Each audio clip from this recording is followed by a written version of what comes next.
د رسول الله صلی الله علیه وسلم د نصیحتونو په لړۍ کې 11 نصیحت: د ناروغ پوښتنه.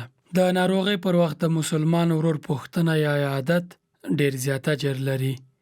د ترمذی په یو حدیث کې رسول الله صلی الله علیه وسلم فرمایي یو مسلمان چې کله د بل مسلمان ورور د ناروغۍ پوښتنې ته سهار ورشي نو 90,000 پرختي ورته تر ماښامه دعا کوي او که ماښام د مریض پوښتنه وکړي نو تر سبا پورې به 90,000 ملایکې دته دعاګانې کوي او د ده لپاره به په جنت کې د میوو ذخیره وساتل شي.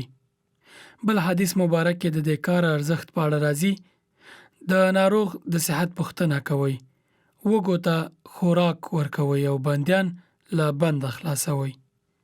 12 نصیحت: د قرض په خلاصون کې خلکو سره مرسته. څومره چې کوای شي د الله تعالی له بندگانو سره مرسته کوئ. دا الله تعالی ته ډیر منل شوی کار دی. د مسلم په یو حدیث کې راځي چې ابو هريره رضی الله عنه فرمایي رسول الله صلی الله علیه وسلم فرمایلی دي چې په دنیا کې له یو مؤمن نه اندېښنه لري کړه الله تعالی په قیامت کې د تشویش لري کړي. چې له اړمن سره مرسته وکړه الله تعالی به ورته ټولې چارې په دنیا او آخرت کې اسانه کړي. چې د مسلمان پرده وکړه الله تعالی به په دنیا او آخرت کې د پرده وکړي. الله تعالی تر هغه له بنده سره مرسته کوي چې بنده یې له نورو خلکو سره مرستې ته دوام ورکړي. چې د علم لار غوره کړه الله تعالی به جنت ته د تلو لار اسانه کړي.